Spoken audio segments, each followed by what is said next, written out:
네, 안녕하세요. 네. 반갑습니다. 네, 최영호 목사입니다. 2024 트렌드 리뷰 벌써 두 번째 시간으로 이렇게 인사를 드리게 됐는데요. 좀 어떤 얘기를 나누면 좋을까 하다가 저희가 좀 중요하다고 생각하고 있었고 그동안 또 저희 주변에서 중요하다라고 여겨지는 이제 이슈들을 중심으로 좀 풀어가려고 합니다. 네. 그래서 선정한 주제 키워드는 이 트렌드 코리아에서는 어떤 키워드로 표현이 되고 있나요, 목사님? 네, 가정의 환경이 이제 옛날 같지 않다. 이제 이런 주제인데요. 옛날에 생각했던 아빠의 유형, 그리고 남편의 유형이 이제 많이 바뀌었다. 그러니까 요즘 엄마 아빠들의 그 포지션이 바뀌었다는 것에 대한 이야기를 가지고 좀 이야기를 나눠보려고 합니다. 트렌드 코리아 책에서는 이 키워드를 정확하게 뭐라고 하냐면요. 요즘 남편, 없던 아빠 이렇게 표현을 합니다. 가장에게 포커스를 맞추고 있더라고요. 그래서 옛날에는 좀 가부장적인 아빠였다면 좀 부드럽고 섬세하고 뭐 이렇게 변화되는 것 같아요. 그래서 이 3040 세대의 아빠는 더 이상 직장 생활을 하면서 돈을 벌어다 탁 주고 집안에서의 뭐 이렇게 위엄을 지키는 존재가 아니라 엄마도 돈 벌고 아빠도 돈 벌고 같이 가사하고 같이 육아를 해야 되고 같이 뭔가를 고민해야 하는 친구 같은 아빠로서 비춰진다라는 키워드가 이제 나오고 있는 거죠. 네. 옛날에는 남성 그러면 딱 고정화된 이미지가 있었고 또 여성 그러면 집안에서 뭐 이런 고정화된 것들이 이제는 고정화된 틀이 깨어진 거죠, 어떤 면에서. 네. 그래서 남편의 유형도 어떻게 보면 가정적으로 함께 할 수 있는 시간을 중요하게 여기는 걸로. 근데 저희만 해도 같이 사역을 하고 같이 일을 하니까요. 가사 분담을 하지 않으면 너무 힘든 거죠. 근데 목사님 너무 많이 도와주세요. 네. 아무튼 가정 안에서의 변화들이 이제는 사회적인 차원으로까지 변화의 양상을 보이고 있는 거고요. 그리고 그게 당연히 교회에까지 영향을 미치게 되겠죠. 맞아요. 그래서 이 교회에 영향을 미치게 된 게 어떤 모습으로 나타나는지 목사님 좀 얘기해 주실 수 있을까요? 사실 교회에서도 이제 이런 변화들을 겪다 보니까 예전에 교회가 가지고 있었던 전통적인 유형의 중심, 그러니까 어떻게 보면 청년들이 해야지 아니면 젊은 사람이 해야지 하고 넘겨줬던 뭐 힘을 쓴다거나 앞장서서 뭔가를 한다든가 으쌰. 예. 그 어떤 연결 고리의 역할을 이제는 이 세대들이 하기가 어려워진 거죠. 그러니까 전통적인 어떤 사역들과 새로운 사역들 사이에서 과거와 현재를 이렇게 같이 이렇게 해주던 중간 고리 역할이 이제 약화되면서 이제 약간은 완전히 세대가 갈라진 것 같은. 그러니까 어른들은 어른들끼리 하는 게 편하고 젊은 세대는 젊은 세대들끼리 주체적으로 해가는 방식으로 바뀌다 보니까 점점 세대 간의 갈등도 많아지고 교회 안에서도 그것을 또 연결하려고 뭐 부부 세대를 위한 프로그램 많이 하지만 사실 이 얇아진 3040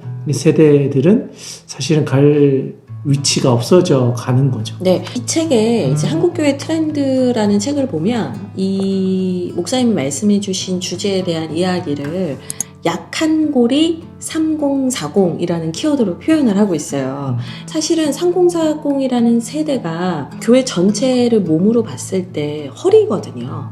딱 중심이에요. 자녀를 낳으면서 이제 다음 세대를 길러내는 세대이면서 동시에 부모님 세대를 봉양해야 하는 세대로서 브릿지 세대죠. 이래저래 가장 활발하게 노동활동을 하는 세대이면서도 경제적으로는 가장 부담을 느끼는 세대가 3040인 거죠. 근데 교회에서도 가장 좀 활발하게 활동을 해주기를 바라는 교회의 기대를 한 몸에 받는 세대이기 때문에 여러 가지로 마음이 무거울 수밖에 없는 책임감을 많이 느낄 수밖에 없는 세대인 것 같아요. 능동적으로 내가 뭔가를 해보겠다가 아니라 당신들이 해야 돼 라고 하는 부담들이 많아지니까 상대적으로 능동적인 사역보다는 수동적인 사역에 동원된 느낌이 많으니까 그러니까 교회에서는 이제 뭐 자녀를 키우는 거나 부모님을 섬기는 거는 어쩔 수 없는 부분이다라면 여기에서만큼은 책임을 지고 싶지 않아라는 그 마음이 드는 세대인 거죠.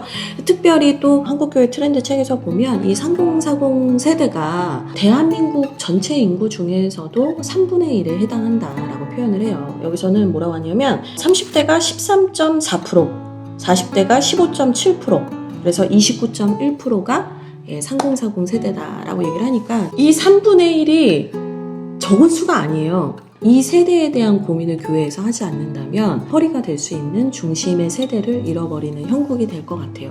그러면 목사님, 이 3040에게 요즘에 가장 좀 어려운 문제들은 뭘까요? 네, 여러 가지로 쉽지 않은 시대를 사는 세대인 것 같아요. 그러니까 뭐 가정적으로도 그렇고 경제적으로도 그렇고 자녀 양육이라든가 취업이라든가 가정이 이제 정착해서 살 수 있는 어떤 집 거주에 있어서도 변동이 많고, 그러다 보니까 오는 불안과 두려움과 걱정들, 염려들 이런 게 많은 세대인 것 같아요. 네, 그렇기 때문에 사실은 신앙이 더 필요하고 중요한 세대일 수 있는 거거든요. 또 신앙 공동체가 그래서 더 필요한 거고요.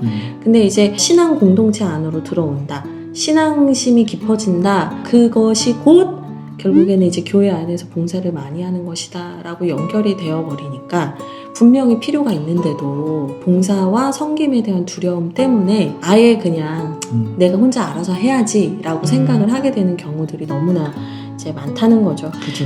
이 부분에 대해서 좀 어떻게 바라봐야 할까요? 사실 직장 생활이나 거주지가 정해지지 않다 보니까 어딘가에서 뭔가 집중적으로 함께 한다는 게 쉽지 않고 또 사람들과의 관계를 맺어간다는 게 부담스러우니까 교회 안에 더 들어오는 것도 쉽지 않고, 게다가 교회를 들어오면 능동적으로 뭔가 하는 게 아니라 수동적인 위치와 해야 되는 어떤 당연한 그런 분위기로서 사역이나 신앙에 대한 부분들을 하게 되니까 교회 안에서 점점 발을 빼고 싶은, 그러니까 내가 아닌 이제 멀리 좀 이제 관계를 하려고 하는 것 같아요. 일면으로는 이해가 되면서도 그렇죠. 사실은 그게 궁극적인 문제 해결은 되지 않거든요. 왜냐하면 저희가 살면서 느끼는 거지만 10대 때는 10대의 어려움이 있었고 다 저마다 세대만의 문제가 있어요. 그 부분을 해결한 다음에 내가 신앙생활을 할 수 있다라고 생각을 한다면 신앙생활을 할 수 있는 세대는 없어요. 이 부분이 어느 정도는 일면 이해는 되면서도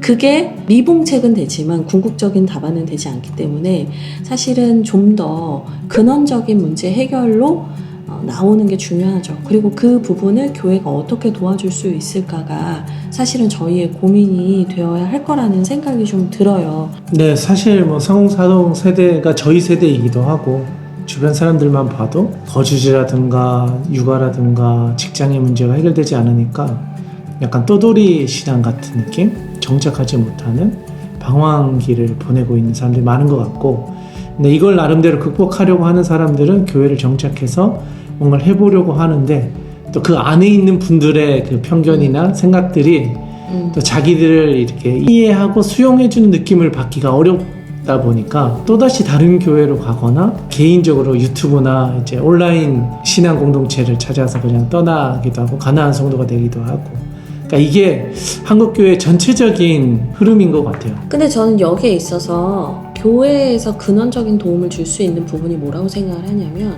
신앙의 기초에 대해서 다시 배울 수 있다고 생각해요. 그러니까 뭐냐면 내가 신앙생활을 오래 했고 내가 모태신앙일 수 있고 내가 청년부에서 날고 기는 사람이었다라고 할지라도 생활 환경이 바뀌고 새로운 문제가 등장을 하면서 내가 그동안 배워왔고 믿어왔던 게 뭔가라는 멘붕이 한번 와요.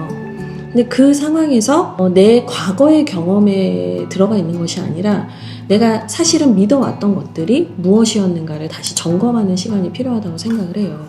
이 한국교회 트렌드 책에서는 정체성을 다시 확립하는 게 너무 중요하다는 얘기를 하는데 저는 정말 동감하거든요. 20대 때 얼마나 배고파요. 돈도 못 벌고. 근데도 그 20대 때 우리가 뜨겁게 정말 교회를 위해 또 하나님 나라를 위해서 헌신하고 살아갔던 이유는 뭐였냐면 내가 하나님 나라를 세워가는 하나님의 백성이요, 또 주님의 제자라는 그 정체성이 분명했기 때문이에요. 근데 이제는 내가 책임져야 되는 가족 구성원들이 생기다 보니까 그 정체성이 사실은 잊혀져 있는 게 아닌가라는 생각이 들어요. 예전에 어떤 신앙생활이 다 잘못됐다가 아니라 다시 한번 이 시점에 내가 누구인가, 내가 무엇을 위해 사는가, 내가 어디를 향해 가는가, 이런 신앙의 정체성과 인생의 목적에 대한 점검이 너무나도 중요하고 필요하다는 생각이 들고요.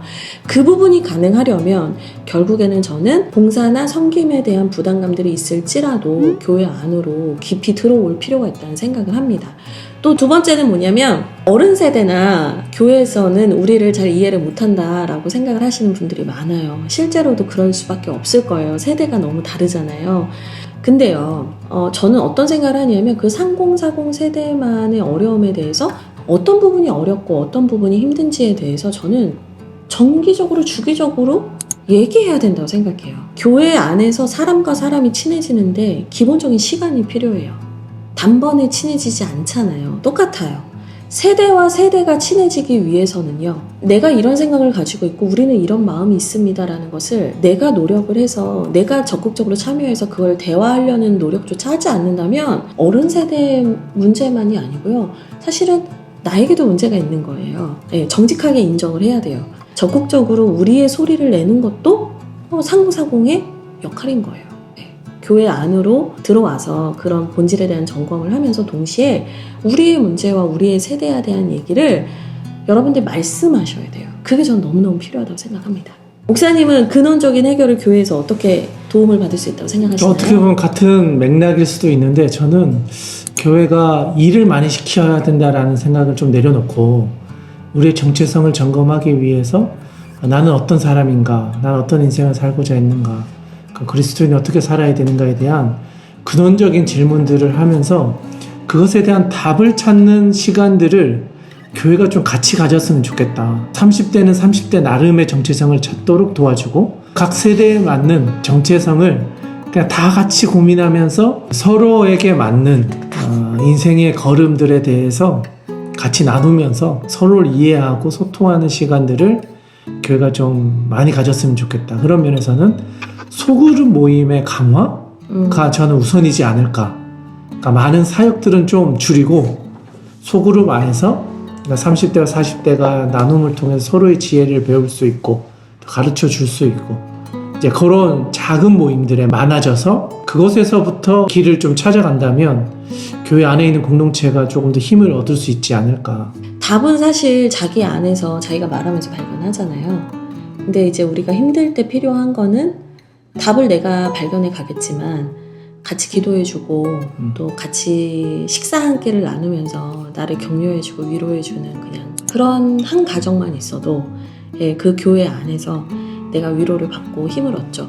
그리고 앞서 말씀드렸던 이제 근원적인 어떤 신앙의 정체성 또 본질 뭐 이런 부분에 대한 고민들도 강대상에서 선포되는 설교나 강의보다는 소소한 대화, 캐주얼한 대화 속에서 사실은 더 깊게 울림이 다가올 수 있다는 생각을 저희는 좀 하고 있습니다. 네, 사실 교회에서 어디까지 도울 수 있는가 요즘 한국교회가 많이 고민을 하고 있어요. 제가 또 최근에 기독교 방송에서 무슨 토론하는 프로를 봤는데 이 교회가 육아와 자녀 돌봄의 사회적 책임을 져주는 일을 해야 된다. 그래야 다음 세대가 돌아온다라는 얘기를 하면서 그걸 이제 국회 법안을 내는 운동을 하시는 분들 얘기를 들었거든요. 그런 차원의 일들도 하시면 훌륭하죠. 좋죠. 예, 그렇기는 한데 또 한편으로는 대부분의 교회는 그렇게 할 수 없거든요. 그거 진짜 사실 상위 2%에 드는 대형교회 말고는 그거 할 수 있는 교회가 없을 거예요. 오히려 저는 큰 교회에서는 큰 교회에서 하실 수 있는 일들을 해나가 주시고, 예, 너무 멋지고요. 작은 교회에서 할 수 있는 거는 각 가정 안에서 정말 우선순위의 문제가 지금 잘 잡혀 있는가, 신앙적이든 무엇이든 그걸 해결하지 못하는 그분들의 두려움이나 어려움의 문제들에 대해서 들어드리고 같이 기도해 드리는 거 별거 아닌 것 같고 가장 무기력해 보이는 사역 같지만 저는 가장 중요한 사역이라는 생각을 하고 있습니다. 이 한국교회 트렌드 책을 보니까요, 흥미로운 조사 결과가 있어요. 3040 세대의 신앙의 단계에 대한 조사표가 있거든요. 근데 여기서 보면 경제적인 수준에 따라서 이 신앙의 단계가 어떻게 나타나는가를 조사를 했는데 1단계 기독교 입문층 이제 믿기 시작했다 이 말이고요. 2단계 그리스도 인지층 설교도 조금 알아듣고 예수님 누구신지 조금 경험해보고 이런 단계죠. 그리스도 친밀층 여기서 이제 인격적으로 주님 만났다 이런 3단계 층이 있고 4단계층 그리스도 중심층 전적으로 헌신되어 있는 층인 거예요. 근데 이제 이 1, 2, 3, 4 요 4단계를 경제적인 수준에 따라서 구분을 해봤더니 지금 1단계가 입문층이 제일 많고 그 다음에 2단계가 3단계랑 비슷하고 그 다음에 4단계 그러니까 그리스도에게 전적으로 헌신되어 있는 층이 제일 적어요. 3040에서 비율적으로. 그러면 그게 무슨 말이냐면 경제적인 수준에 따라서 신앙의 어떤 차이가 있을 줄 알았는데 그게 아니더라 이거예요. 지금 전반적으로 3040 세대는 기독교에 대해서 입문하는 사람이 절반에 가까운 수란 말이에요. 신앙적인 기초가 아직 세팅이 안 된 분들이 태반이라는 얘기예요. 정말 중요한 신앙의 우선순위가 잡혀있지 않기 때문에 우왕좌왕하고 중심을 잡지 못해서 오히려 더 힘들어하는 분들이 많다라는 거예요. 예전의 과거의 신앙이 아니라 지금 내가 이 나이에 맞는 내 신앙의 기초와 본질에 대해서 기초체력 훈련을 다시 해야 하는 거죠. 저희 부부가 그 얘기 많이 해요. 저희 지금은 되게 통통하고 결혼하고 둘 다 살 너무 쪄가지고 돌이킬 수 없는 강을 건넜다고 맨날 얘기하는데 저희 살 안 쪘을 때 사진을 보면서 아 이때 꽃미모였다. 최병화 목사님 날씬했을 때 사진 하나 띄워주세요. 턱선이 없었단 말이죠. 근데 지금 그거 사진 봐서 뭐 하냐는 거예요. 내가 지금 건강관리하는 게 중요한 거지 내가 옛날에 어땠지? 내가 옛날에 청년부에서 날았지? 뛰어다녔지? 이 중요하지 않다니까요. 지금 나는 배가 나오고 턱살이 두둑하고 몸이 무거워진 3040일 수 있다는 거예요. 다시의 마음이 필요한 것 같아요. 그러면 이 신앙의 기초가 다시 필요한 이때 더 궁극적으로 필요한 게 있는데 목사님 그게 뭐죠? 도대체 우리가 믿고 있는 신앙과 교회의 관계는 뭔가에 대한 좀 근원적인 질문과 함께 교회의 역할과 또 우리가 교회를 통해서 뭘 누릴 수 있는가에 대한 확인해보고 점검해볼 필요가 있지 않을까. 네, 교회론 중요합니다. 교회가 힘든 나에게 서비스를 제공하는 곳인지 아니면 내가 교회에서 무엇을 배우고 내가 어떤 모습으로 녹아져 들어가야 하는지 사실 여러 가지 고민들을 해봐야 됩니다. 나는 지금 너무 힘드니까 자기 연민에 빠져서 나는 교회로부터 이런 것들을 제공받고 싶어라는 생각을 하다 보면 사실은 그 신앙의 어떤 단계에서 도약하기가 어려운 것 같아요. 그리스도께서 교회를 어떻게 세우셨는가를 보면 십자가에서 자기 몸을 내어주심으로 피값으로 산 것이 교회거든요. 교회의 정신에는 나를 내어주는 것, 헌신하는 것, 섬기는 것. 사실 이게 영적인 원리가 헌신하고 내어주는 데서 생명의 역사, 부활의 역사가 있다는 걸 말해주는 것이 저는 교회라고 생각을 합니다.